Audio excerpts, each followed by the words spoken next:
Gonna actually start everything off with watching a video here from a radio show host here in St. Louis.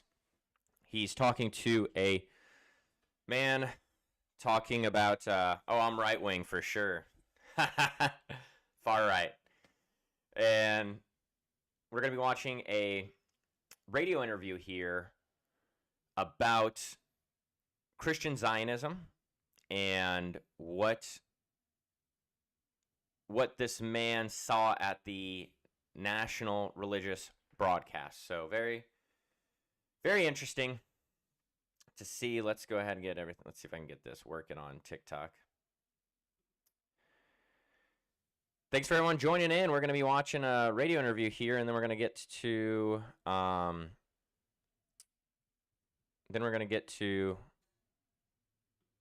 move this here. Get to playing some Fortnite. Yeah, she did do a terrible job. I got to agree with you on that. I'm not a MAGA nut.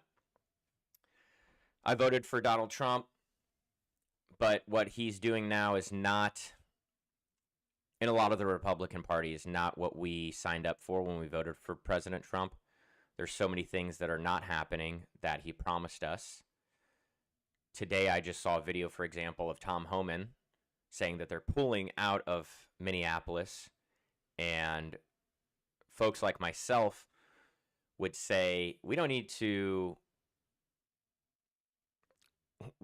pull out from Minneapolis. I think we just need to change the tactics, because I think some of these folks here that are not right wing that are listening in, and I welcome everyone. You know, I think that there's a lot of division in the country, and they want to divide the right and the left. And instead of finding the things we divide against each other, I think we need to find commonalities on how we can relate. And one of the things I think we can relate on with the left is the tactics that Border Patrol is using are not needed.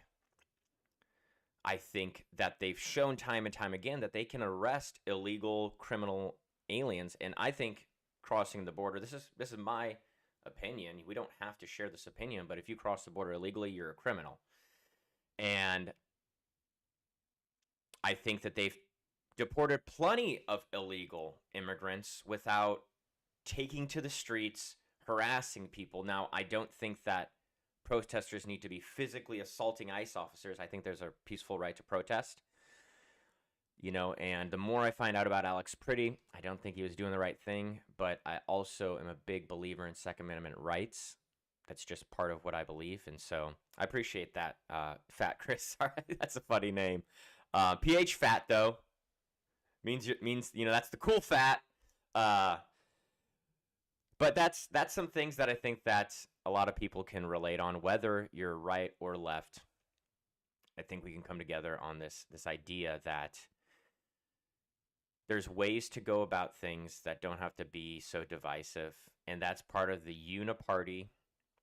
That's what the uniparty wants from us. They want us to be divided. They want us to, you know, not, it's the word I'm looking for. They don't want us to unite, because if we unite as the people, then we can unite against them. And so, yeah, Dave. And so the more that comes out, I even recorded a video and posted on my TikTok about things that were just developing in that. And because he was holding a cell phone, I can understand in the Border Patrol's defense, not saying that they're guiltless, but I understand. I think even a police officer, it'd be hard for anyone in law enforcement to just such a chaotic moment. And yeah, they want people to fight, so we are distracted. That's 100% correct, Dave. They want us to fight. They want the right and the left to fight. This country has been not as divided more than ever.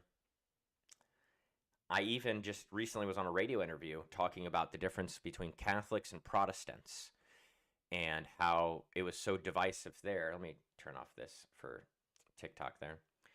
But even with put this on here. Follow me on Twitter.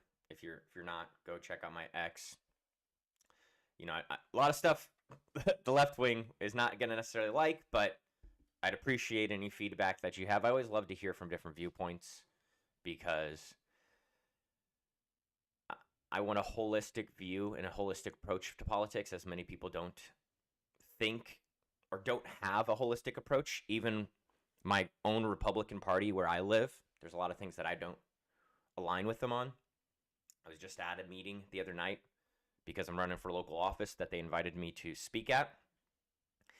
And afterwards talking, I heard a lot about how there's so much divisiveness, how we disagree on things because people want to support President Trump no matter what. You know, Trump loyalists. And like I said earlier, I voted for President Trump. I have no problem saying that I voted for President Trump because he said he was going to support the ideals that I believe in. And I think that a part of a problem with America is that we are afraid to stand up for what we believe in and afraid to defend what we believe in. And instead of defending what we believe in, we just attack the other person. And I found that as I'm running for a local office, that is a big political strategy that people want me to play. They want me to attack my opponent versus talk about what I can do. And I think that so many politicians just do exactly that. They attack and attack and attack the other side instead of talking. Just like Pam Bondi. Someone brought up in the chat there in TikTok. Just like Pam Bondi did. She didn't talk about what she's there for, and instead she's attacking them with things that are irrelevant. And the radio show hosts we're going to listen to in a minute, we're going to be listening to an interview with a guy that he's talking to that is against the idea of Christian Zionism. And in Zionism, let me define Zionism. You know, I went to Bible college, to Moody Bible Institute in Chicago, Illinois. I studied Jewish studies. I studied biblical studies. My major was in Jewish studies. My father is Jewish, but he's Christian. You know, Jewish comes from a Jewish family. We are 100% Christian. And so Zionism is an interesting idea because Zionism came about in the 1880s, and you can look into this. Theodore Herzl, Herzl. Herzl, you know, he came up with this idea of Zionism because there's persecution that's already starting to happen in Eastern Europe, and there's been persecution of Jewish people for thousands of years, and for many different reasons. You know, religious persecution, things that people don't agree with, and things that I don't agree with. I don't agree with the Jewish religion. It's not aligned with my ideology as a Christian, and so I'm digressing here. But Zionism. The Zionism that was originally established was to establish the state of Israel. And I've always asked people that I'm talking to, what exists today? Well, we have the state of Israel that exists. That was the goal of Zionism, to create a homeland for the Jewish people. And so this new Zionism is what I like to call it. And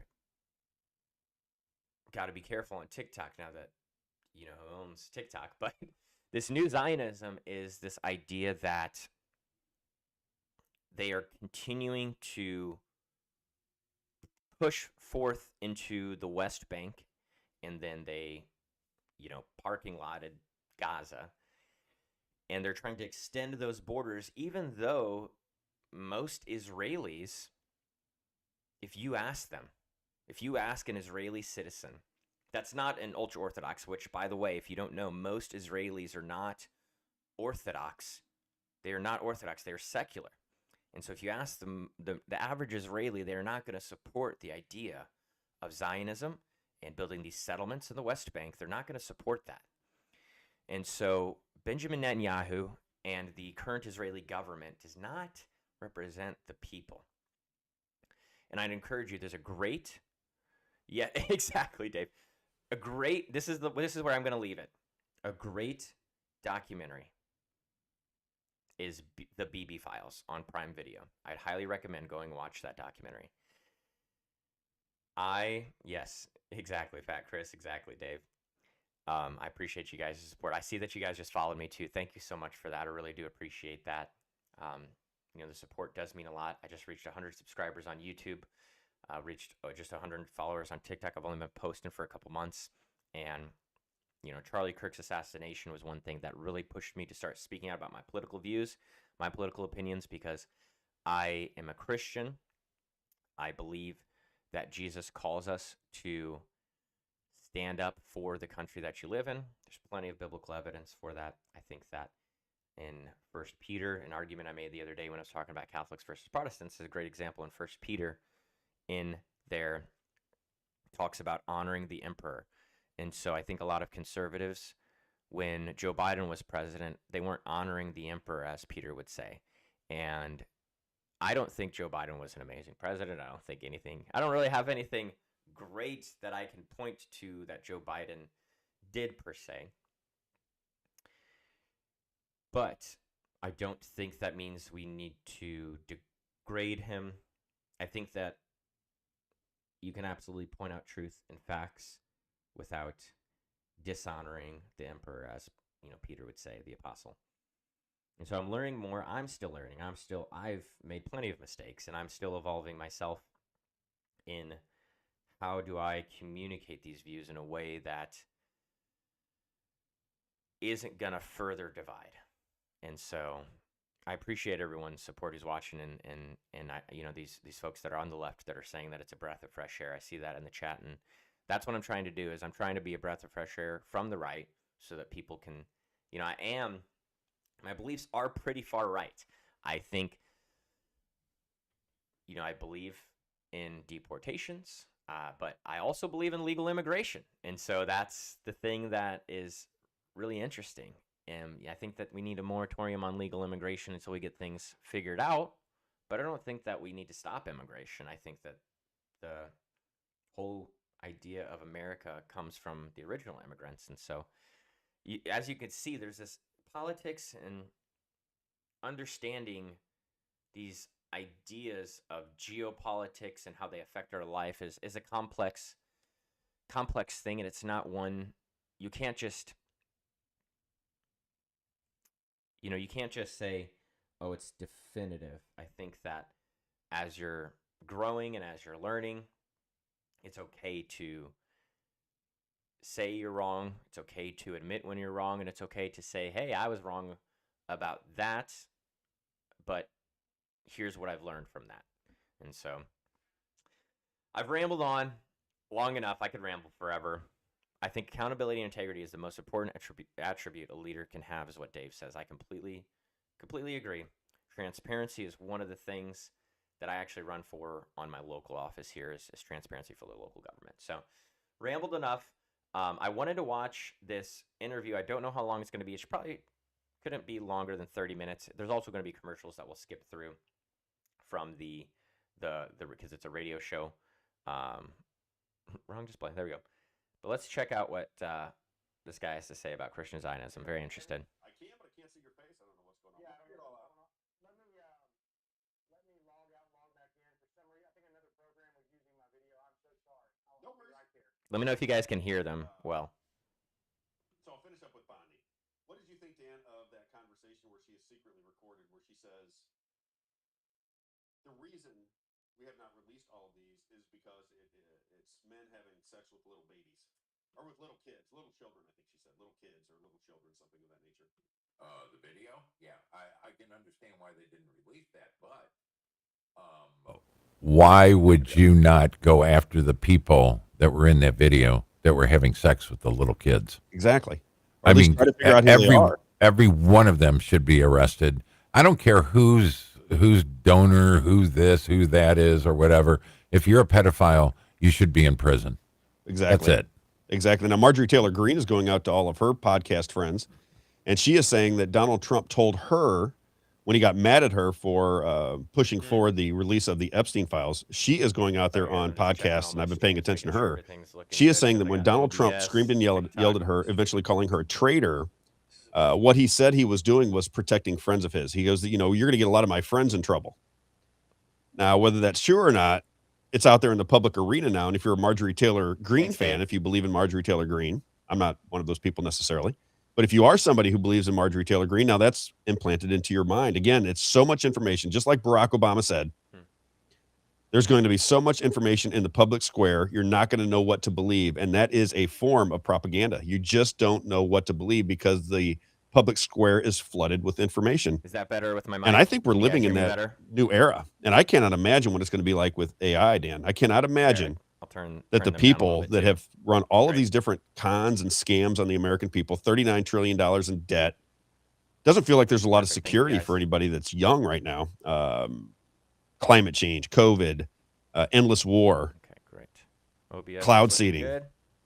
chemtrails, borders open, the trans agenda, overtaxation. All of these things are going on, and we're looking at those people that have put all of this into the American political system. Just hard for me to believe that those people are going to be able to fix anything. Just very hard for me to believe. Now, Yep. we have Jeremy Sladen. Jeremy, sorry, brother. Awesome. Hey, I'm sorry as well. My fault, I guess. Tech issues. We were going back and forth, and I thought, So- well, he's got to be ready for us because we were talking to him this morning. How are you, my Sure. friend? Just pause it here for everyone. This is his YouTube is the letter J Slay USA, and he's a Christian man, you know, American patriot, and he talks about this facade of the Judeo-Christian ideology, and so that's what he's going to be discussing. Just wanted to make sure that I'm setting everything up here, and so you guys can follow him. I don't know if they're going to really shout him out too much, but just want to set that up. I love your show. Well, thank you. I love your appreciate show. I that. think you have a very it's highbrow conversation, which I like. You know, it's very it's spiritual, but it is very informative. One of my favorite characters in all of media right now is Jay Dyer. I was listening to your conversation with him. Is he not one of the most brilliant minds? Have you ever talked to anybody like him before in your life that has that much reference in their brains and can recite it at will whenever they want to? Have you ever met Very anybody few. like that? Very few. Now, on this particular topic that he was addressing, he's one of the very few. But yeah, I mean, he's a rare mind. A great guest to have on the show to dig into. Yeah. And I think he digs into the things you and I are interested in, right? So he talks about religion. He talks about mind control. He talks about all of the theories that have went on back and forth throughout the centuries. And he's read all of the books. And you can bring him into any category, and he goes right at it, which is, I think, what you have been trying to learn about Christian Zionism. We've had conversations on the show recently, Jeremy. And by the way, because we're a little bit haphazard here, Jeremy Sladen, J Slay USA on YouTube, if you want to check out his program, and you have a Substack where you're writing and giving information to viewers and listeners. But I want to get into Christian Zionism. You said that was one thing that you've been studying for quite some time. I'm trying to understand it just a little bit. We've had a lot of conversations on this show about it. What is your take on the origins of Christian Zionism? What is it? What does it mean? How many people are in it? And the last question that I'll hit you with is, do you see a lot of Christian Zionism in our government? There we go. Do I see a lot in our government? Yeah. Get all these. Well, how many Christians go kiss the wall in Israel? That'll answer that question. It seems like every single one of them in power, right? Yeah. So, I'll lead with this. You know, there's a lot of mostly Christian Zionists with large platforms. And many of these people I have respected and still respect in many areas. Same. But they'll say things along the lines of, you know, this is exactly what was happening right before Hitler came to power. You know, watch out. Got to be careful. You know, almost as if there's a big party rising in our country right now that's ready to build concentration camps or something. The truth of the matter is, the money and the institutional power on both the right and the left politically is totally in bed and on board with Israel. And I include the left in that because, there's a lot of foot soldiers on college campuses and things that mostly go to institutions that have a Jewish president, all right? And they provide great talking points for Fox News. But at the end of the day, what they are doing, those students, that really, you know, they're using critical race theory and sort of this BLM mindset to be angry at Israel. You know, it's a very different set of reasons that I might have a problem with Israel. But do those people have any power? You know, ultimately, are the Clintons, the Obamas, the Pelosi's, the Schumers, who do they support? Go ask them. So I just want to kill that idea of the left is really, anti-Israel and the right's really pro-Israel. It's just not true. And I think that is very borne out by the Epstein files and how we... Pause it. Did you guys see Netanyahu walking into the House of Representatives the other day. Pretty ridiculous. I mean, every single person in the entire place was erupting in applause. It reminded me of when President Trump came to do his, comes to do his State of the Union addresses. It's pretty ridiculous. And they cleared the highways for him. The only person that I've seen, there's only 3 people I think I've seen, maybe 4. Well, 3 really. People that I've seen them do that for is President Trump, Bibi Netanyahu, and Vladimir Zelensky. So very interesting. I've seen a cover-up from both parties. And I didn't catch the first part of your show. I know you were touching on that. I missed it. But yeah, that may be an awkward way to start, the conversation. But I just think that right now, it's nothing like what we're hearing from these, especially right-wing Christian Zionists that are trying to drum up fear that some kind of, Nazi party is rising. Because that's just not the case. Most people are like myself. They started asking questions. They saw some discrepancies. And these are questions that their pastors are either unwilling to answer or they're just going to call you a name for asking the question. Yeah, that's that's been a big problem for me. I keep asking these questions. I'm a journalist, right? I'm trying to be a journalist. You know what I mean? I'm asking questions that I don't have answers to, and all I want is an answer. Yeah. When I ask about these situations, I get attacked, and it's slow down. There was a time when it was anti-Semite constant. I'm like, anti-Semite? What are you talking about? Right. It's just so bizarre to even have that conversation, and I don't want to add air to it, so I've begun to ignore it. But I want to get back with you. This is Jeremy Sladen. We're going to talk about religion, Christian Zionism, maybe some conspiracies. We'll get into some things today.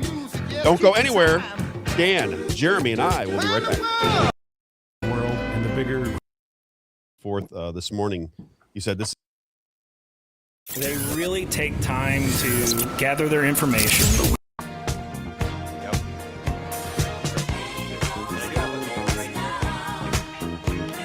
All right, everybody, welcome back. We are with Jeremy Sladen, J Slay USA. Talking about some things that I'm very interested in. I want to continue on with just the Christian Zionism, because when I was texting you back and forth this morning, you said this is something you've been paying attention to, and I have to a degree. I don't fully understand it necessarily. What is your understanding of just Christian Zionism to begin with? Is this just the idea that Israel has the right to exist? It seems like it's more than that, but what is your take on it? Yes, well, the public-facing definition, and this is where I'll get a lot of hate, but I'm just going to put it out there because, hey, I have an opinion on it. The public-facing definition of Zionism is, hey, this is simply Israel's right to have a state, to exist, to defend themselves, right?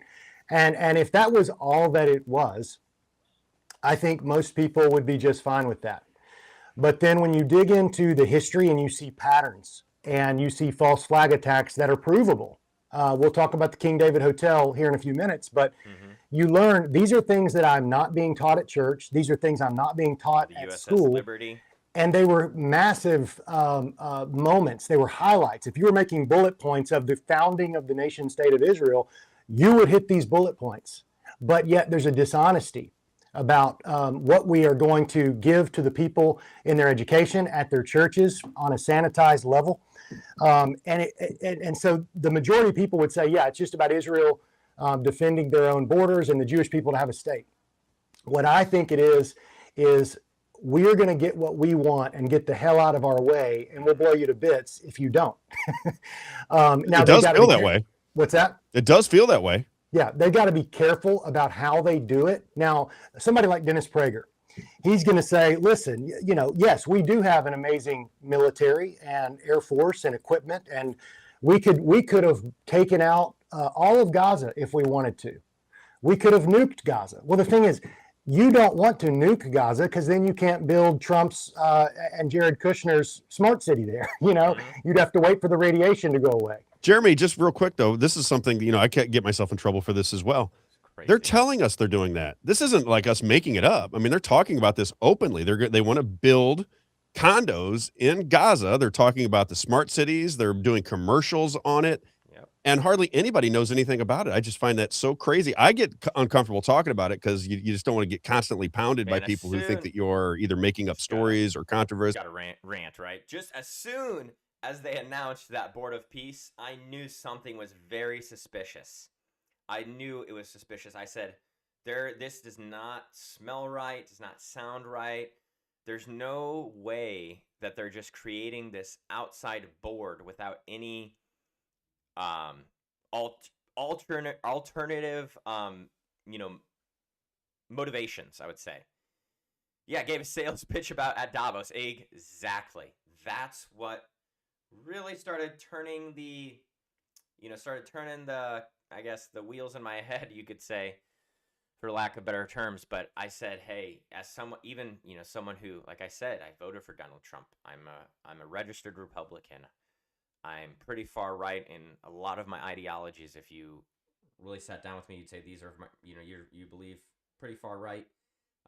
Not extremist, but further right than maybe some center or establishment Republicans. And so I could even recognize that this is some type of uniparty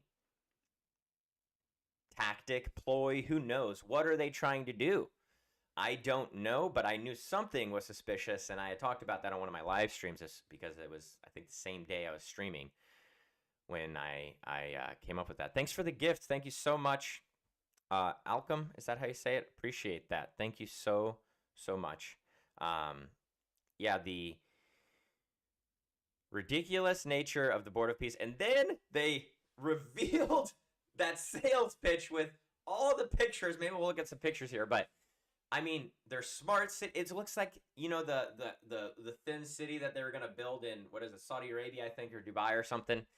That's what it resembled. And so then you think, in the back of your mind, was this the plan the whole time? Do they have this purposely planned out so they could make this happen?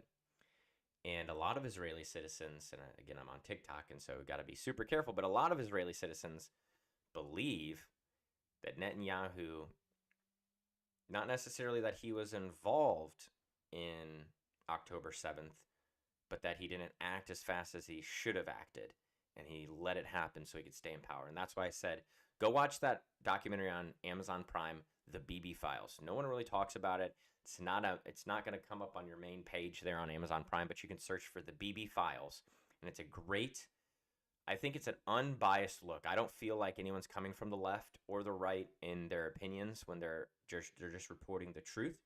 You get to see the Adelsons being interviewed by the Israeli police in, it's just the camera that's, up in the corner there in the police station when they're interviewing them.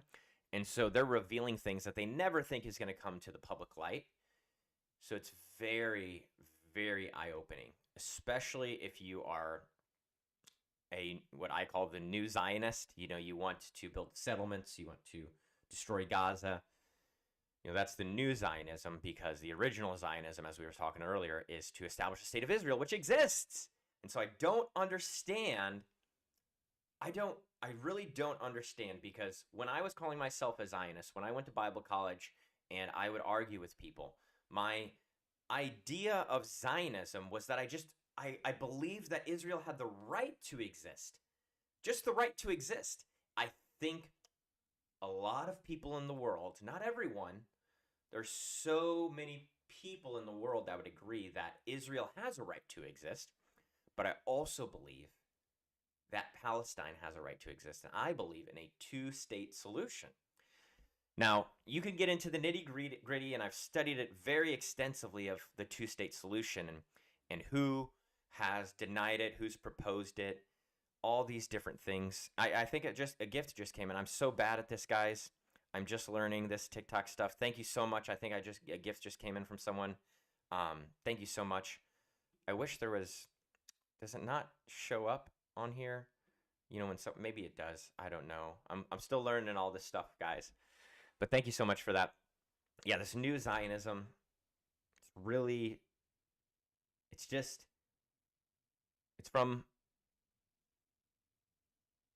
got to be careful with what I say. But it's, Judaism, let's start there. Judaism today is not Judaism in the Bible. I don't know if everyone knows that, but I'll tell you that right now. The Judaism we have today is not biblical Judaism. It's called what's rabbinical Judaism. And so that is where these twisted ideas come from. Kabbalah, all these different things come from this rabbinical Judaism. And so the idea of goyim and how they need to get rid of anyone who's not Jewish and the chosen. This is all comes from the rabbinical Judaism idea, and so I'm ranting here a little bit, but that's where New Zionism comes from. It's not the original Zionism to start the state of Israel. They have something new and a completely new agenda, and that, circling back, that's where I think this whole plan to wipe out Gaza and then build the city, it was pre-planned. It was, there's so many things. Someone said Netanyahu is the new King Herod. Hey, can't argue with that. When religious extremism comes to the table of social policies, it's an issue. I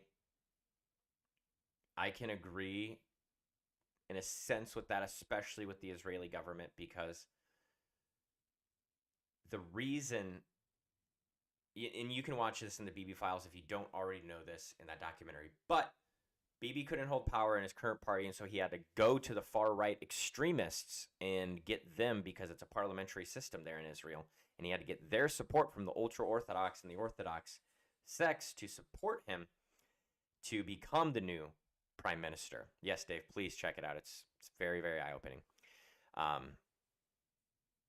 And so that is where we are today, is Bibi's got these extremist, ultra-Orthodox, wanting to build the third temple, Jewish leaders that are really guiding him and giving him his opinions and trying to guide him that right way. And then you have these dispensationalists, which we're going to get back to the show here, because that's what he's talking about. These dispensationalist Christians, these hardcore dispensationalists, which is, just Google that word. It's tons of theology that comes with that idea and belief, but that Israel is special, and there's something that still needs to happen with Israel. And so that's all setting everything up here that we're listening to, and just a little bit of a rant that he kind of this, that, and the other.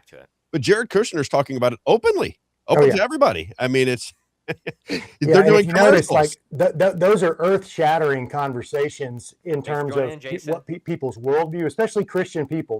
And I was one. I was trained in Zionism. He never mentioned Zionism, but the Jerusalem Post ranked this pastor as the fourth biggest Christian Zionist pastor in all of America. And he's a huge supporter of Israel. And he took me under his wing when I was a college student, taught me about the Middle East. I didn't learn, but I learned, again, the very sanitized version. I was very pure-hearted about it. And I'm thinking, you've got a bunch of innocent people just trying to be left alone. The Jewish people are passive. They don't want to be attacked. And you've got all these big Islamic bullies around them all the time. And that's the way you see it.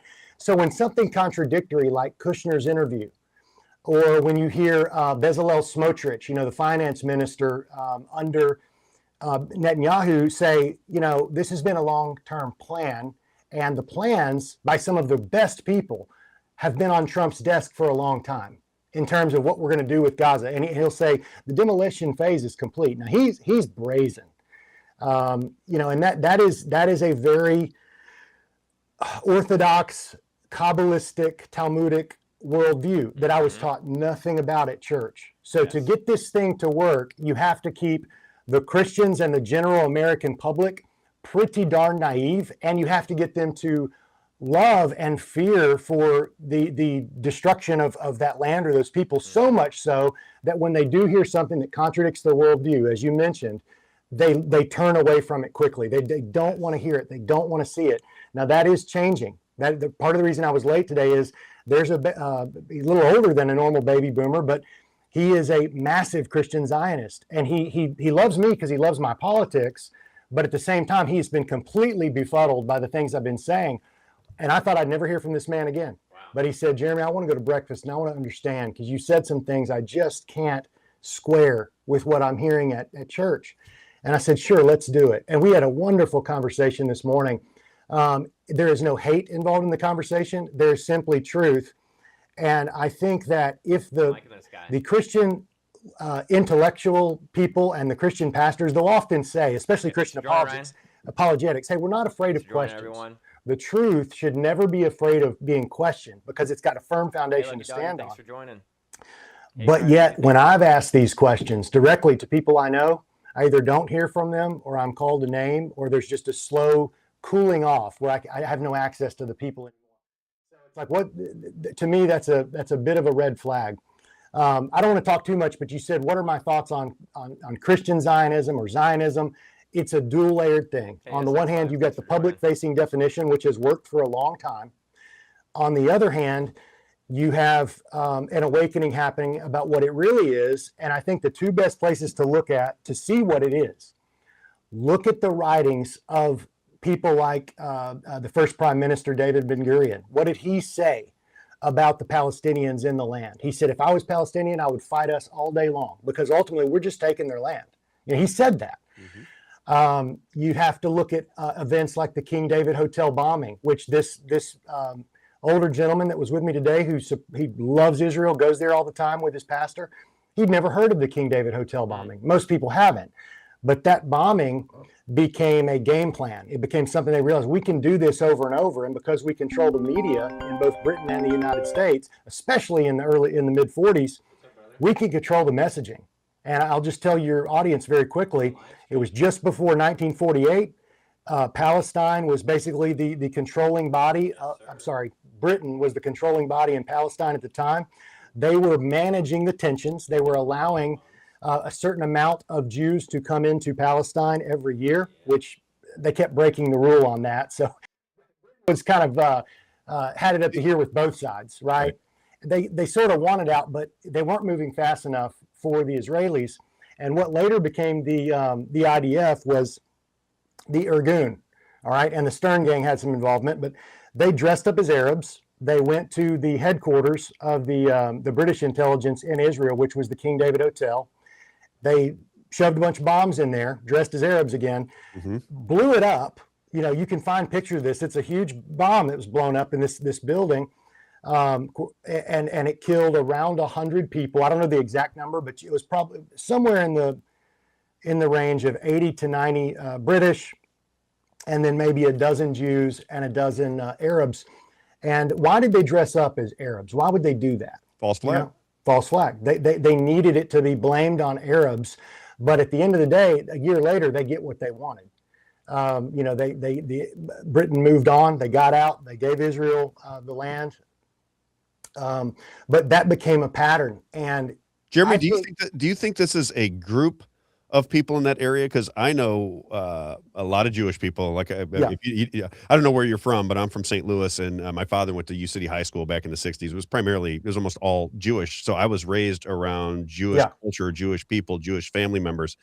And I know them to be wonderful people. Almost every single one of them. They have been wonderful to me throughout my life. So even nudging them in the wrong direction kind of makes me feel bad. Yeah. And I don't think they believe, they believe these things. I think that they are, they're not on the same page with Benjamin Netanyahu. They're not on the same page with some of these things that are going on. And I'm really curious. We got to take a break. When I come back, just want to ask you with these false flags, because Charlie Kirk insinuated that there was a false flag October 7th. He thought that was a false flag. There's been a lot of conversation after the fact about 9/11. Was that a false flag? And I do see a trend. I do see a pattern beginning to develop where these things happen, and then there's movement made politically that takes away power, takes away finance from American citizens on behalf of a foreign nation. Yeah. I think it's happening. I really do. Got to take a break. It is 10:29. That is Jeremy Sladen, J Slay USA on YouTube. If you want to check him out, going to take a break. We'll be right back. Let's see. Morning show. Okay, it's still going with them. No, they're at USS Liberty. Here we go. Off. Do you see? I'm holding you so tight. You know you could have been a handle. The way you swept me off the feet. You know you could have been a broom. All right, everybody, welcome back. Jones Air and Water, joneswater.com for all of your air and water filtration needs. Always remember my good friend Everett. joneswater.com, 636-899-1040. The first thing to a happy, healthy home, clean water, and fresh air. You'll be the filter or you'll buy the filter. joneswater.com, 636. You hear that very. I resisted it for 2 years. A lot of these issues as being false flags for political means, or do you think this is all organic the way it is described on Fox News and the such? No, I see most of these large events, especially as it relates to Israel Yep. or some of the biggest events of our that lifetime, right, as Dave. false flags. And I think the deeper you go into it, honestly, without bias, Hmm. because I just want everybody in your audience to know, I did not start in this place, and I resisted it for 2 years while I just kept my mouth shut, but I kept seeing these patterns over and over and over again. And when Same I for talk me. to experts on 9/11 or on the JFK assassination or USS Liberty, it kept landing back in the same place. And it didn't make me hate anyone. I want everybody to hear that very clearly as well. But the facts are the facts. The truth is Hey, the Dan, stay truth. around And when a you've got while a if you built-in feel media like you like what you mechanism got to that hear. won't allow, I'm not there's a a reason why the Kushner I'm not a Trump interview loyalist. is not really Voted for promoted Donald much. Trump, You don't but see it on the main channels. I not mean, a I think it was loyalist. a 60 Minutes thing I think you'll appreciate it. where Just it's, recently. yeah, recently. And you'll see it on Instagram Thanks for because there's joining. Hey, people Robert, like thanks for me that are joining. like, wow, that's a big deal. But it's us re-promoting it on social media. It's not like, if Plant it was Girl for treated the way life. it Thanks should for be joining. treated, you would see like the left wing, who supposedly are fighting against Trump and fighting against Kushner, they would be promoting that like crazy, Exactly. but they don't. And I wonder why that is. Well, you see the world through the same lens as I do. That's exactly what I say. If there really was a right versus left, there's so many opportunities for the left to attack the right, and they don't take advantage of them. Truth And right then the now. left, there's so many opportunities to Yeah, Plant attack Girl from for the right, life. Right and now they we're don't talking, on some of this these is an issues that interview involve with Israel. a And then you guy go, who's wait a talking minute, about is Christian APAC Zionism. is He it a is combination? of the opposite I'll ask you view. this: He do you is think the speaking intelligence against agencies Christian between Zionism and the United States and Judeo-Christianity Israel, do you think that they are and the somewhat the support of same Israel. thing? I've always said that it Just seems as to me like blanket these intelligence support, talking operations about are that. one and the same. I don't How know if that he happened post the resisted it assassination for of 2 John F. years Kennedy and or what. how he had to But come if to you the look at the reality of those conversations Christians. going on between Jeffrey Epstein and some of these releases, Yeah. I mean, he's hanging out with Ehud Barak, Yeah. right? He lives next door to Lutnick, who is the Commerce Secretary. Yeah. He's dealing with Les Wexner, who was the Limited and a liaison with the Bush administration to Israel. It doesn't seem like you have to take a big leap. He's dealing with the Maxwells, right? The Yeah. publishers. And Robert Maxwell is buried in Israel and known as an Israeli spy. I mean, it doesn't take, you don't have to recognize too many patterns to see that there's something going on between our intelligence agencies, between the UK, the United States, and Israel. Would you agree with that? Or do you see that What do you same think, Dave? pattern? 100%. Yeah, I don't think that they're one and the same, but I think they're linked at the hip right now because Just joking Israel about still your needs comment. us. I think they laugh at us. I think that they think they own us, and they do own our politicians in a large way, through blackmail, through bribery, through Through honest Jeffrey funding Epstein. and campaign support. Like all of the above. They just do our Jeffrey system. Epstein. That's why I What's said that? you can't. That's Mossad why I tell people agent. you can't get mad at them. They're using our system. Nobody's stopping them. Yeah, And well, they're looking out for Israel. How can you get mad at people that are just they're able all to the use our Goya. system and buy off our politicians? Eating our But it's well, legal. you can for one reason. You mentioned JFK. When you're talking about fair campaign donations or what have you, before APAC, I think it was the Israel Intelligence Zionist no, organization or something. something like, I forget the Yeah. actual acronym that it was. He wanted them to register as a foreign agent, Right. and he was also fighting with David Ben-Gurion about nuclear testing and other things.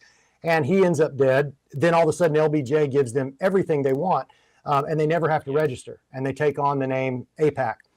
And I don't if think you're we'll get willing into to this, so I kill, just want to elaborate on stuff that he's saying there is that if you go and look at the aid to Israel, and this is what a lot of young conservatives like myself, for folks on the left who are listening here, this is why a lot of young conservatives are kind of against the blanket support for Israel. I kind of lost my train of thought there for a minute.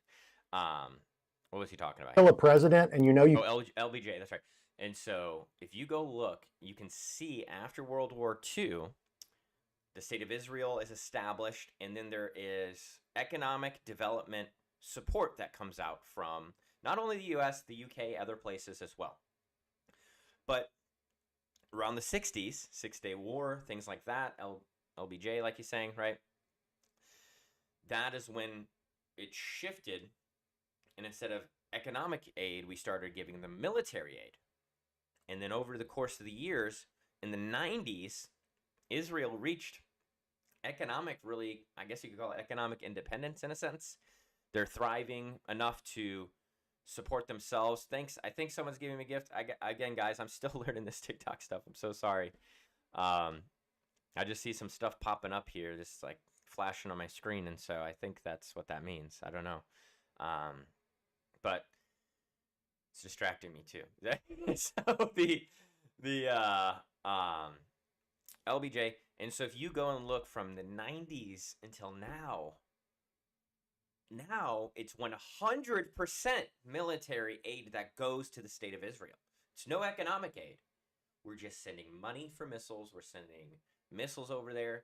And I was in Israel during a war, so I understand some of the defensive mechanisms that they need, because I can tell you there were thousands of rockets that were being fired into Israel while I was there in 2014. And Israel wasn't firing really anything back at that time. And so I understand to a point the need for the Iron Dome, but I don't think that it should be exclusive to Israel. I think that others, but the problem lies in the monetary support that we provide to Israel. It's okay to have an ideological support or say, hey, they need military, they need planes, they need that, right? But it's another thing to say, okay, let's provide, $8 billion a year, unchecked to just a government that is committing what many would call a genocide. I don't know enough about it. I know that there's so many false facts on both sides, but what I can see with my own eyes is that you can look at what Gaza was before and you can see what Gaza is today, and it's, like I said, it looks like a parking lot now. It's undeniable. And so that's what makes me lean towards the genocide category. Now, the problem I have is with, I don't know the amount of death tolls and things like that. Hamas has lied so many times before and has been caught lying so many times about the death tolls. And so I'm not denying that there's a lot of deaths. And so I don't want anyone here to think that. That's why I'm pulled to that, is because it's an undeniable reality. Unless you're just wearing, the Trump glasses, right? You can see maybe this much. I don't want to see what I don't want to see. And so, that's where I'm at right now. Is it's so hard to believe what Hamas says because they're the ones putting the numbers out, but it's also so hard to not just see the reality. Hey, thanks for sharing the live, Plant Girl for Life. I appreciate that. And so, Dave, that's you kind of see what I'm saying, right? Is that I'm just pulled to that idea that it is a genocide. And so Jesus Freak said, Israel is basically America's most powerful base in the Middle East.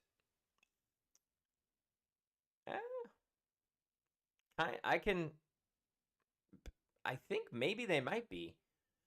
But if you look at aid to the USA, foreign influence, Saudi Arabia and Egypt are right next to Israel.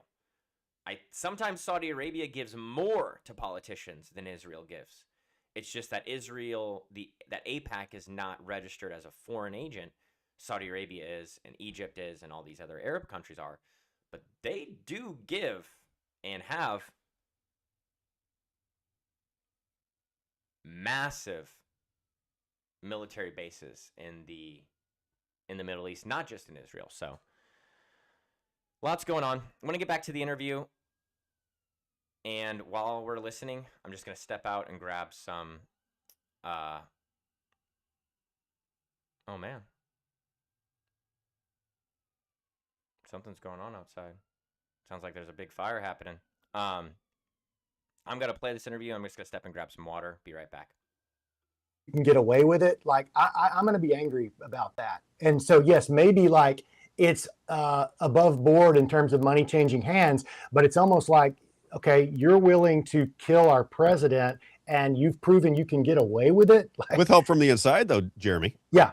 See, James Angleton, CIA. Correct. Like, that's what I mean by connected at the hip. But, ultimately where this may be, you mentioned highbrow earlier. I hope it's not too much, but the Jewish eschatology among the Orthodox, okay? And I understand that not all Jews are Orthodox. I get that. I get that. But these very Chabad Lubavitch would be very orthodox, and that's who our ambassador to Israel, Mike Huckabee, or Donald Trump. They'll go and pray. Yeah, so Chabad Lubavitch. I'll break that down a little bit because I probably know a little bit more than this guy, just to be honest. And so with the Lubavitchers, is what they're called, the Lubavitchers, they believe that this guy Menachem Schneerson is the Messiah. And so they are a ultra orthodox, the black hats, black coats, side curls. That's who he's talking about here, the Chabad Lubavitch. And that's the people that are getting supported by the Christians. And they believe some weird stuff. Let me tell you, they believe weird stuff. They are 100% practitioners of Kabbalah. If you don't know what Kabbalah is, go and just research it. Kabbalah is weird stuff. So let's get back to this. I'm curious what he has to say about the Pray Lubavitchers. at the Rebbe Schneerson's grave, Nope, who there we was go. the head of like Chabad Lubavitch. Are you familiar with this term? I'm not. Okay. Well, the Epstein documents that came out mention this, and they say Trump is controlled by Chabad Lubavitch and the Jared Kushner and the Kushner family. Oh, you got to send me that. I haven't seen that yet. Yeah, I'll send it. I think it was an unredacted FBI document that was part of the Yeah, the emails. Lubavitchers basically believe they're also one of the only, I would say, sects or denominations of Judaism that actually proselytizes. They're not proselytizing to other folks, and they're proselytizing only to folks that they think are Jewish. And so if you're walking down the street, I've been asked a million times, are you Jewish? Are you Jewish? And they're standing there because they want you to wrap tefillin. And tefillin is, that's the leather straps on the arm and the head. And so that is what they believe is going to bring about the return of the Messiah. Is that if all of us can celebrate Shabbat, if we can light the candles, if we can do these mitzvot, these mitzvahs, these good deeds, if we can all do these as Jewish people in the world, then the Messiah will come back. And so that's the whole Chabad Lubavitch. Yes, they want to rebuild the third temple, Sean. That's exactly right. That's why they have the red heifers already. If you don't know, they already have the red heifers, which is needed to purify the temple, to make sacrifices in the temple. And so they already have the red heifers in place. There is a rancher in Texas that got red heifers, and they already have them. They're hidden in Israel right now. And a lot of people believe that the October 7th attack had something to do with that being the motivation behind the attack, which is super interesting. And we like we already talked about, we think that Netanyahu let that happen. And Israelis around the world think that Netanyahu let it happen, didn't act as fast as he should have. And I think there's evidence out there and stuff. So they're not different. There are some that are different from the traditional Zionists, Plant Girl for Life. So with traditional Zionists, they are they believe State of Israel has the right to exist. Now, some ultra-Orthodox sects and some even people that probably prescribe to Chabad Lubavitch, those are the folks that you see with the Free Palestine, signs and things like that that are Orthodox Jewish. And so those are the folks that are supporting Palestine, and not because they think anything. This is the crazy thing. This is what is probably going to shock a lot of you. It's not because they think they're like, oh, defend the Palestinians, the poor Palestinians. Not at all. They think that establishing the State of Israel without the Messiah establishing the State of Israel is heresy. And so they're just against that idea that there was that man established the State of Israel and not the Messiah establishing the State of Israel. And so many ideologies that are mixed in there with the Orthodox beliefs, whether they are Zionists in the sense of we believe Israel should exist now, and then versus Zionists, because they are still Zionists, I would say. They just think that Israel should exist and be established by the Messiah, not through man. And that's why they're really invested into this third temple. And so, yes, some are quite friendly to the Palestinians, but I can tell you, Sean, the motivation is not a pure motivation to say, oh, we feel bad for the Palestinians. That might be what their rhetoric is, but their ideologies and the beliefs, because I've read the Talmud, I studied the Talmud in Bible college. That's what I went to school for, was Jewish studies in Bible college, and that's just what they believe, and so those beliefs are driving the behaviors. It's not from a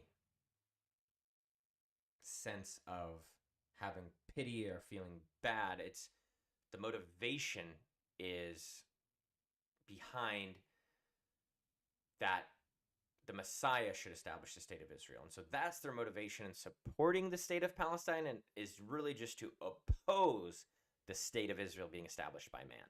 Yes, the Talmud is very interesting. If you don't know the Talmud, it's 2 parts is made up in the Talmud. When you read a page of the Talmud, you'll see a page of the Talmud, and maybe I can pull up a page here,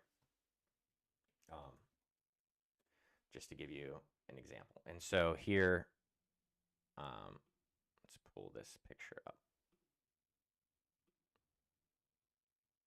So in here, this middle part in the Talmud is called the Mishnah.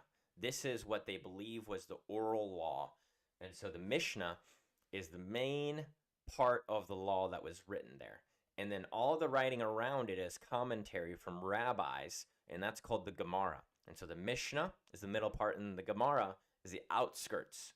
And so the Gemara is all commentary from the rabbis, because they want to know what does the Mishnah mean when it says this. And so the rabbis interpret it for the people, for the common people. And so this is essentially replaced the Bible for the Jewish people. They believe that this oral law was given to Moses at Mount Sinai along with the written law. That's their belief. And that the oral law was passed down. And that's what we have here today in the Mishnah, in this middle part right here. And then the outskirts are, again, the Gemara, the commentary from the rabbis on how to interpret it.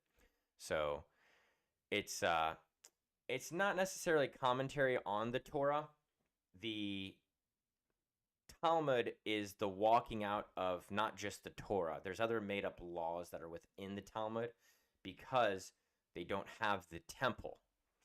And so that's what the Talmud was written for, is because we don't have the temple, there's so many things that you can't actually do that was commanded in the Torah any longer. And so because you can't do that, you have to have a new interpretation of what it means. And that's what this is. That's what the Talmud does, is it gives a new interpretation to the law. So they say, since we don't have the temple, we can't make sacrifices. And since we can't make sacrifices, and it's very clear in the Torah, Leviticus 17:11 is a law commanded. You know, there's no forgiveness of sins without the shedding of blood. It says that in the Torah. But when you don't have a temple, which, you know, that third temple is why they want that. But when you don't have a temple, how do you get forgiveness of sins as a Jewish person if you don't believe that Jesus is the Messiah and he's the ultimate sacrifice that was made? Well, you got to come up with something new when you don't have your temple. And that's what's going on here. You have new laws. You have good deeds. Tikkun olam. You know, look up that word. T-I in English transliteration. T-I-K-K-U-N-O-L-A-M. Tikkun olam. The healing of the world. The repairing of the world is what they believe. Scapegoat ritual. Exactly. If you've never seen the chicken swingers, you know, that's there's still sacrifices in the ultra-Orthodox community that are done by chickens, but most Jewish people do not do sacrifices. They think that they're good deeds by giving to the poor, by, you know, by fasting during the days of awe between Rosh Hashanah and Yom Kippur. That's going to give them forgiveness of sins. And I can tell you right now, I 100% believe the only way you can have forgiveness of sins is through Jesus Christ. He's the ultimate sacrifice that was made for all of us, for Jew and Gentile. It tells us that in the gospel.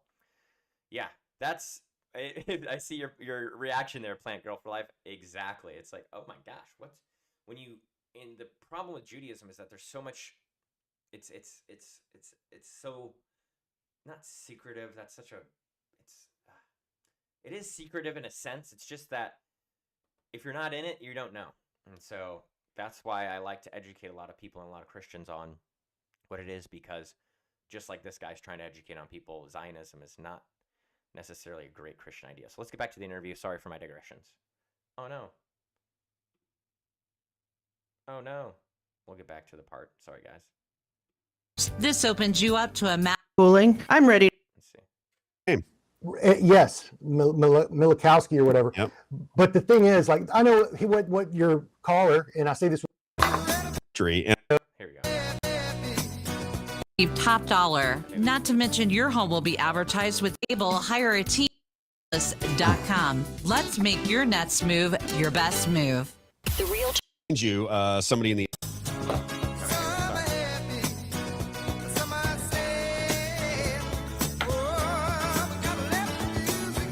All right, everybody, welcome back. We're with Jeremy More Sladen. about that, Sean, here in a minute. You can check him out at JSlayUSA on YouTube. Any other ways to...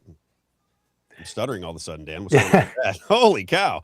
Any other ways to find you? Somebody in the app said, great guest. How do we find this guy? Yeah, thank you. JSlayUSA.com. That's JSLAYUSA.com.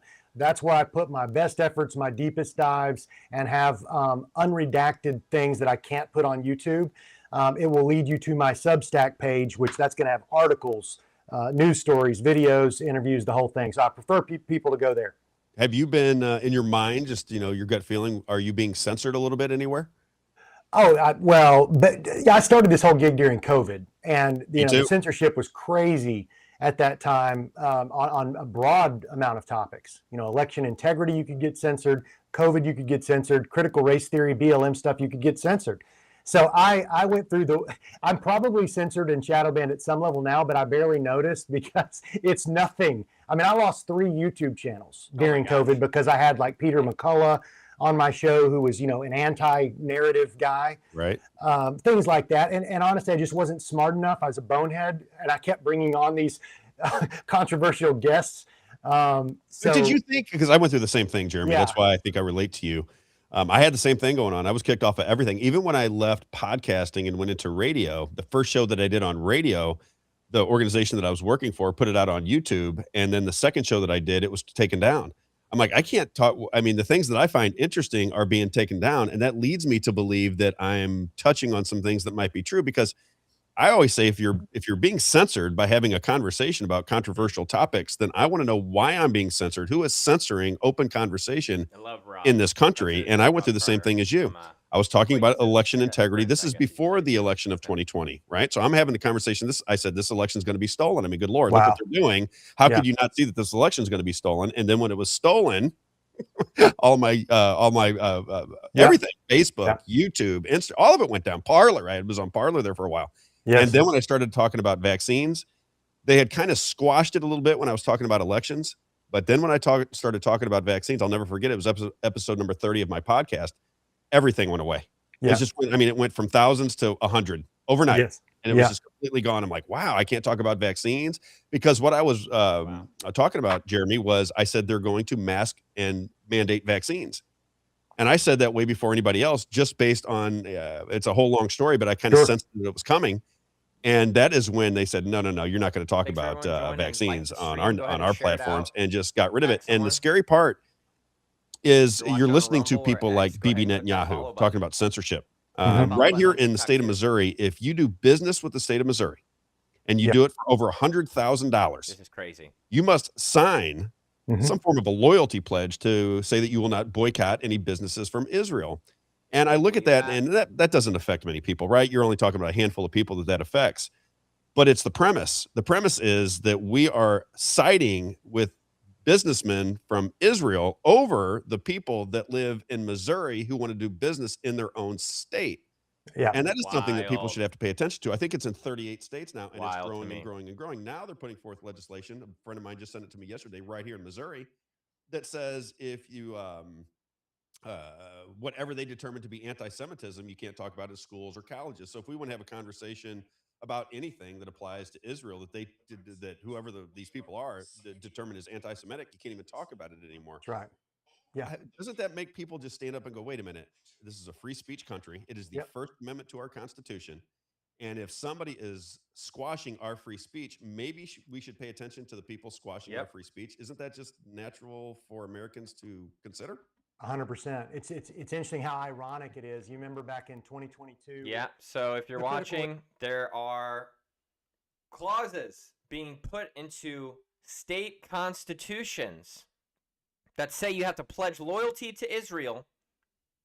There's no pledge to pledge loyalty to the country of America, but you have to pledge loyalty to Israel.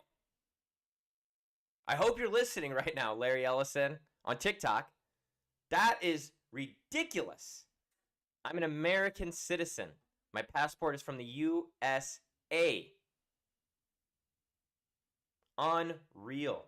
When I found out about this, if you're doing only $100,000 or more, so let's say you're doing the IT services for some state business, state-run organization, you got to sign a pledge. I will not say anything bad about Israel. I won't not accept products from the country of Israel. Ridiculous. Race theory stuff and BLM. And I remember there's a thinker named Ibram Kendi, X, Yeah. I think is his name. Yeah. So he wrote this book, and there were several Thanks for books at everyone. the time, but they were all pushing for. Sorry, I just want to say thanks for everyone joining. I see we got some more people on TikTok. Thank you so much. Gen X Tracy, Silver Linings Nash, I see you there. Thanks for everyone joining on Rumble. Go ahead and click the follow button, click the like button. Continue to engage. I see we got some folks on Rumble. Let's get the chat going over there on Rumble. Appreciate you guys. If you are watching on X, I see we got people watching on X and some Kick streamers. Very, very fun. Thanks for everyone watching. Appreciate you guys. Click the follow button. Throw in some super chats. On TikTok, I got a gift goal that I'm doing. If I didn't try to get some type of support, my wife would kill me. I have a PayPal that's on my X. You can also see that PayPal people donate to. I've done some independent journalist work as well. So moved off the grid before the year 2000. Now I remember why. Way too much government overreach. That's what Gen X Tracy says. Yep. That's what we are dealing with. And, don't even get me started on the data centers. For the government to create a fourth branch, which was kind of a police force that would be an anti-racist task force, and they'd be able to get their hands and tendrils in the executive, the legislative, all the branches. I like of this guy. Judicial, to ensure that it was anti-racist, right? And everybody from Daily Wire to PragerU to Eric Metaxas, they're all like, how dare they, have this fourth? And I agree with them. We should not be policing speech, and most of it, it was just like second nature for a leftist to call you a racist if you didn't agree with anything that they said at that time. It was insane. But now, It's gotta the stop same from people both that were sides, pushing for that, which my is really opinion. the ADL, all right, headed by Jonathan Greenblatt, That's right.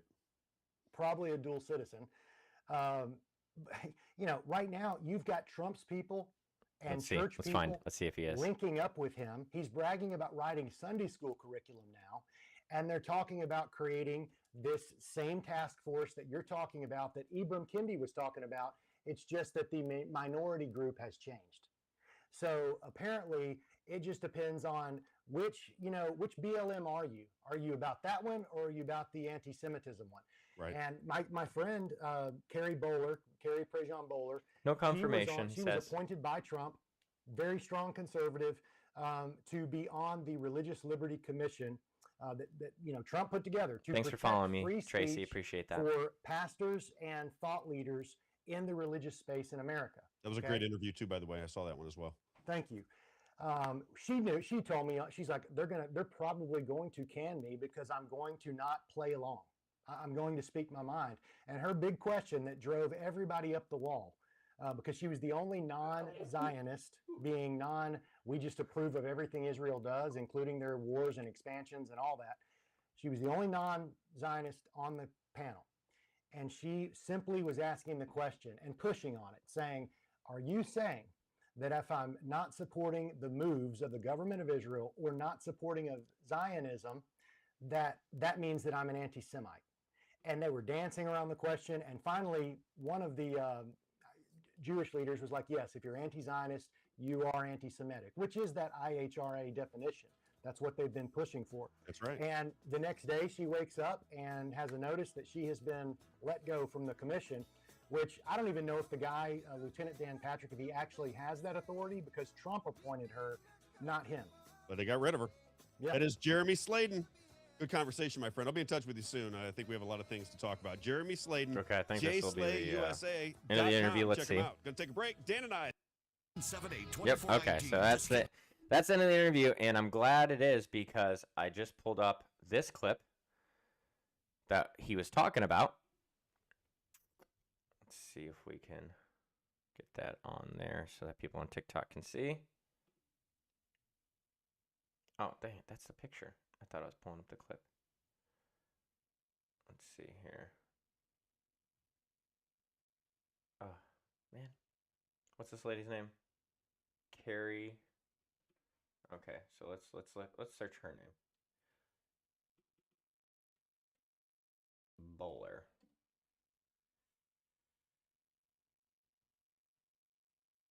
Okay, I don't know if you guys saw this clip yet. Mr. Frankel, this is for you.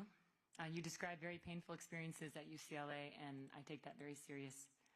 At the same time, many of the students who I've spoken to personally who created those encampments say that they were protesting the killing of tens of thousands of Palestinian civilians in Gaza and their university's financial ties to that war.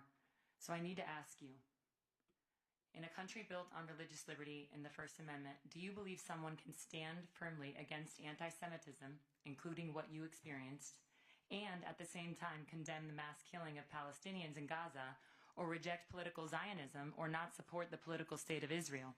Or do you believe that speaking out about what many Americans view as genocide in Gaza should be treated as anti-Semitic? Because in my view, the United States cannot and must not make loyalty to a particular theology about Israel a litmus test for protected speech or moral legitimacy. Charlie Kirk said that Jew hate is brain rot. Some people don't have brains. I'm not going to assist them in setting a double standard for the Israeli government. I can't believe that he used Charlie Kirk, because Charlie Kirk also called out the unbridled support for Israel. That is one of the things that he was calling out right before he was killed. And that's one of the theories, conspiracy theories. I don't prescribe to any theory out there right now about his assassination. I just think there's a lot of crazy stuff going on, but he was pointing out everything that's going on with Israel. And so this guy is just trying to twist words to make it look good. It's ridiculous. And the Jewish people as they fight to defend themselves. These were students calling for intifada within days after October 7th, before Israel had even entered Gaza. So it's not about them and their using Palestinian civilian death, which is horrendous and horrible. They're using it as a prop, and it doesn't matter. My religious That's why it's beliefs Day are 100. We don't report to Israel. That's right. I'm a Zionist and a Jew. It's in the Rumble chat. chat. Protest Israel? Great, 100%. Go ahead and do it. But the university let them wear masks, even though there's a mask ban. They violated all time, place, and manner restrictions. Amplified sounds. It went on for years. They kept doing this time after time again. And that's what the judge saw and said, that's not okay. They can protest, they can't block Jews, and you can't assist them in doing it. I'm really grateful that we're having this discussion, because I think this is a topic that is really affecting so many Americans. Rabbi Shapiro, he's based in New York. I invited him here today, but he's not here today. He says, and I would love your opinion on this, American Jews are increasingly treated as less fully American, our loyalty questioned, our belonging made conditional, because Zionist ideology falsely claims Israel is the nation state of Jews everywhere, and that every Jew is nationally tied to it. He says, this framing is anti-Semitic at its core. It strips us of our identity as Americans, recasts us as foreigners in our own country, and arms anti-Semites with accusations of divided loyalties and collective guilt for actions we She's neither dropping chose some nor knowledge. control. No other foreign country does this. No sovereign state claims to politically represent an entire worldwide group defined by religion or heritage and bind its members to its deeds. Yet Jews alone bear this unique, unjust burden. That dangerous lie must be rejected openly and firmly. The remedy is clear: civic education that teaches unconditional American belonging through citizenship alone, not ethnicity, heritage, or any fabricated foreign tie. We are Americans, full stop, and we reject any doctrine that treats us otherwise. Would you say that statement is anti-Semitic? What I'll say is that Natan Sharansky says there's three things that you shouldn't do with Israel. You shouldn't delegitimize it, you shouldn't demonize it, and you shouldn't apply a double standard. You can abide by those three things, you're not anti-Semitic. So by not being a Zionist, does that make you an anti-Semite?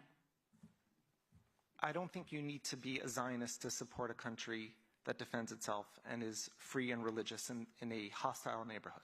So is anti-Zionism Hold on anti-Semitism? 1 second, Carrie. Yes. It is. Rab, Someone can stand for Islamophobic remarks while we're here today. Anti-Semitism. Right of Zionist to support a country that defends itself and is free and religious in a hostile neighborhood. So is anti-Zionism hold on anti-Semitism? 1 second, Carrie. Yes. It is. It is. Sorry. Yes. to take Neighborhood. So is anti-Zionism Hold on 1 anti-Semitism? second, Carrie. Yes. It is.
I can't believe my mic has been muted for Rumble and YouTube and everything for this whole time. So sorry.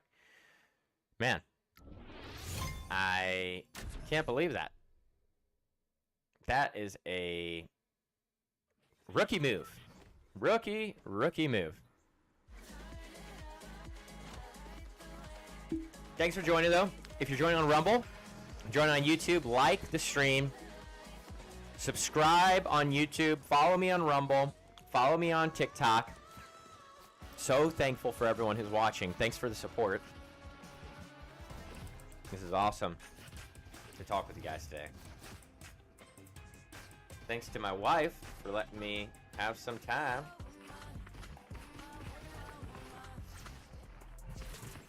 to do this.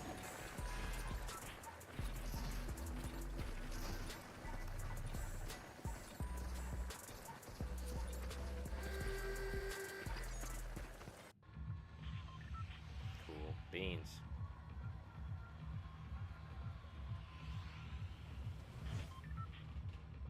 Here we go, dropping in, boys. Let's go, dropping in. What do we want to talk about while we're dropping? Oh man, the lag is rough because I'm oof. This is gonna be hard, guys. We'll see if I can get the. Okay, there we go.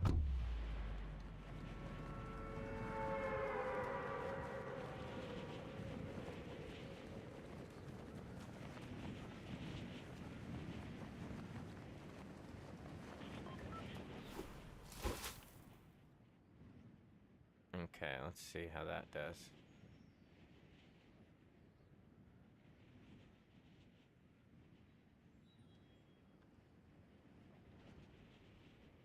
Man, not lagging. It's just a little glitchy. Okay, let's see. Trying to see. Make sure I don't.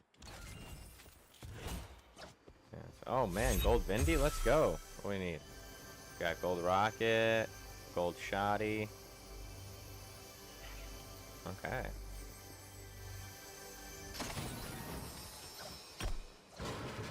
Get some mats.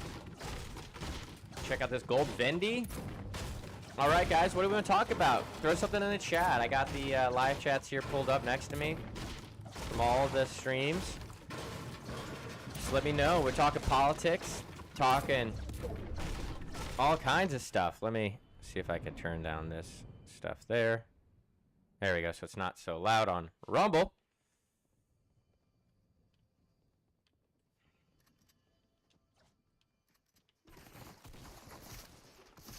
Jeez, that lag. That lag.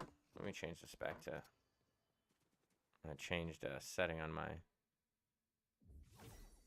see if it would help, but I don't think it is. There we go.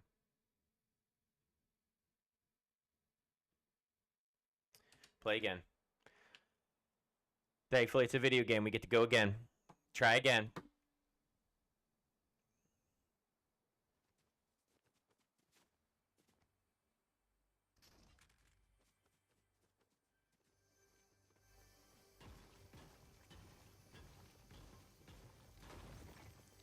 Have you guys seen the video of that CNN put out? The lady who supposedly was rammed by ICE and then they shot her 5 times. Let me know if you've seen that. But I'm not buying the story so far. From what I see, they tell me that... Oops. Sorry, I'm trying to move stuff around here. They're telling me that... There we go. I just want to lean back a little bit. Yeah, so they're telling me, from what they say, is that ICE shot this lady 5 times and that they were the ones causing the problem, but she was... I mean, there's tons of evidence from before that where she was ramming them. Man, this is...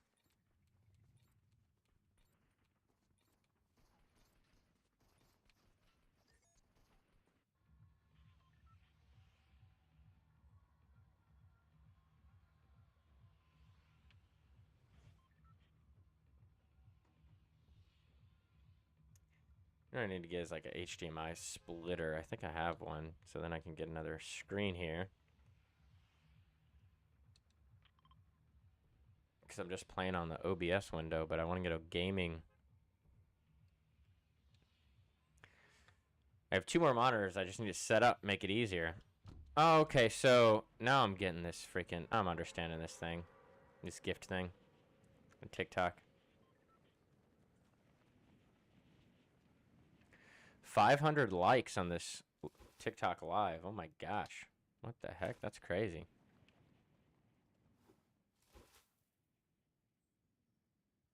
Thanks for the support, guys. Appreciate it.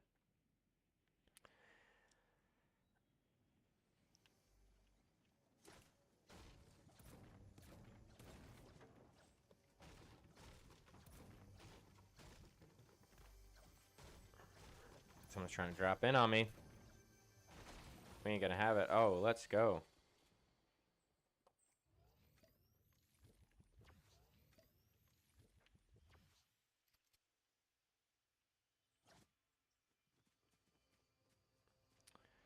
Right, we got... Man, the lag is unreal, guys. The lag is...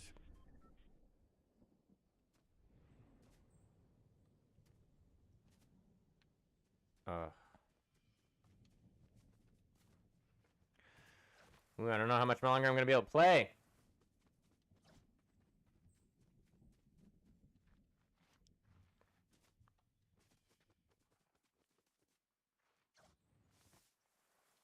Yeah, this is getting rough.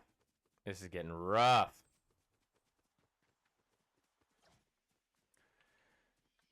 Oh my gosh. It's freaking... I just got too many streams going on. I got like 5 streams happening and got Rumble Studio, got Kick Studio, OBS running. Just too much going on. Jeez, yeah. We'll see what happens. Did I?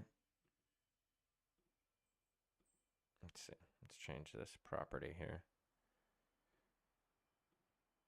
If we do just high.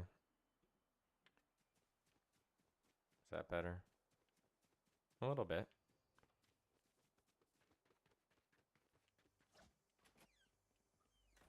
It's glitchy, but it's actually responding.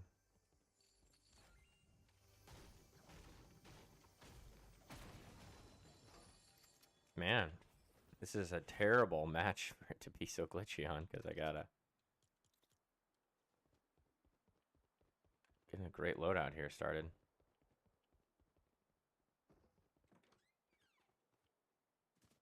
Alright, let's start heading to the circle, boys. Let's go. Here we go.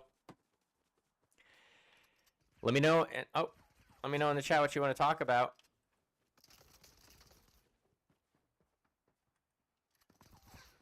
Oh my gosh.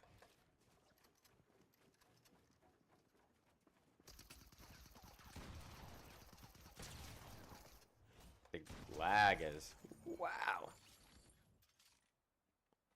Ridiculous.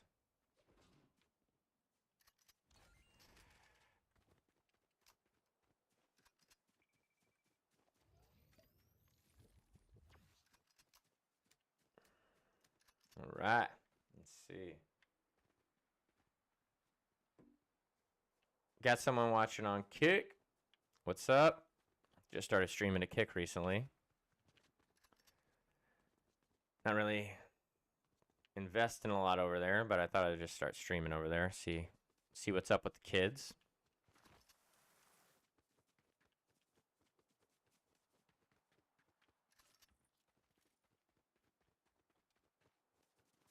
Let me know in the chat what you want to talk about. We're talking politics. Don't want to talk about Fortnite while I'm playing it. We're just talking about the Board of Peace deal and Jared Kushner and how he's building his smart city in Gaza now that they got it all wiped out. Pretty ridiculous. And we're talking about, you know, Judeo-Christian support for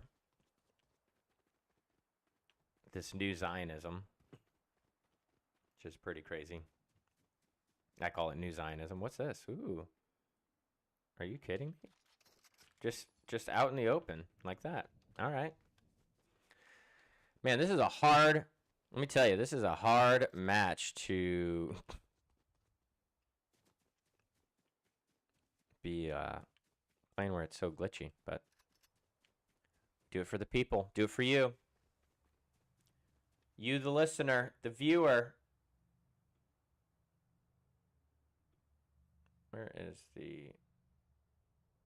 Oh, there it is. Okay, cool. Let's hit this, whatchamacallit, portal thing.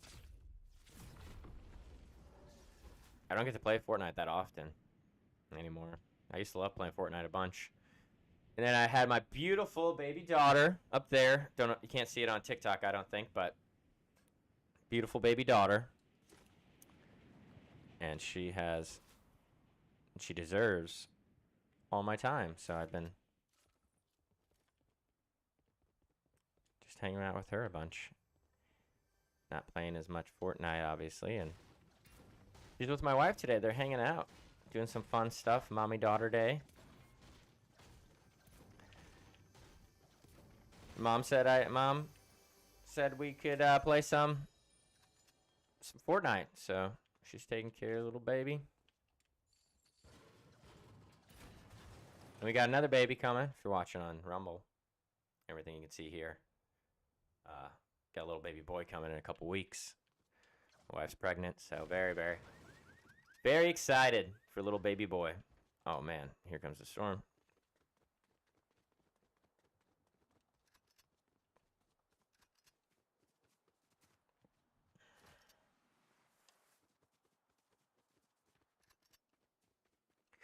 It's just a little for fun stream if you're just joining us. Just a fun stream, just playing some Fortnite, talking politics, geopolitics, American politics, whatever politics you want to talk about, as long as it involves America, we'll talk about it. Mainly American politics and the disdain we have for support of foreign countries and the foreign invasion that's happened in our country by these illegal immigrants. Let's see. Deposit wood 200. Okay. I don't think I want any of those. Let's see if we can. Ooh.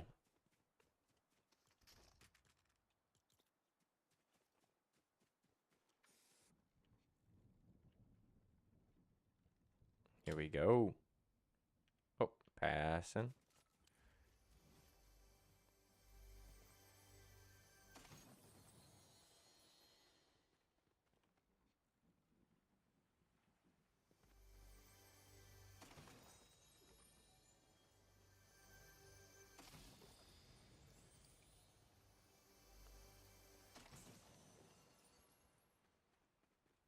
Oh, man. Shots fired. Let's see if we can.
I tried. I had to try.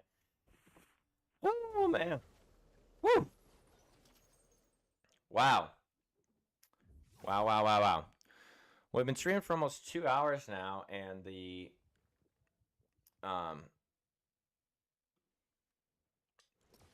lagging is not doing too good right now on Fortnite, so we are gonna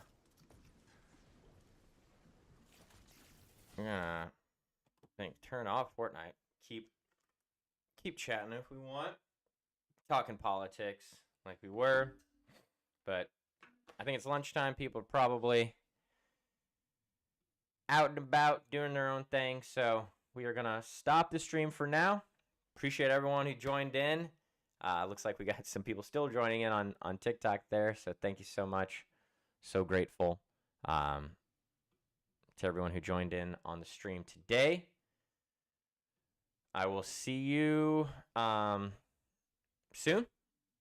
The next stream. I want to try to stream more on TikTok. I've been doing more live streaming just for fun. I want to get to getting my show to stream every night for an hour. Working there. Like I said, got my little baby boy on his way. So, and my little baby girl's already here. So I'm a father. I'm a consultant too. I'm a business consultant, so I do work.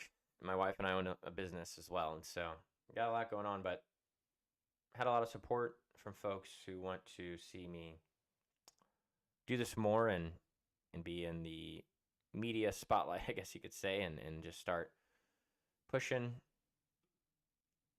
my views out there and educating the people. So hopefully we can have more conversations like this. So grateful for everyone who watched. I'll see you next time here on TikTok and Rumble, X. If you're not following me on X, go ahead and follow me right there. If you're watching on TikTok, I got the scroll going. Follow me on X at Isaiah Asher. You can follow me on all other platforms: TikTok, Instagram, YouTube, Rumble at Straight Talk Isaiah. StraighTTalk ISAIAH. If you go to my X account, formerly known as Twitter, you can find everything there as well. I usually post about it. So thanks for everyone who's joined on Rumble, YouTube, X, Kick, TikTok. Thank you for the support.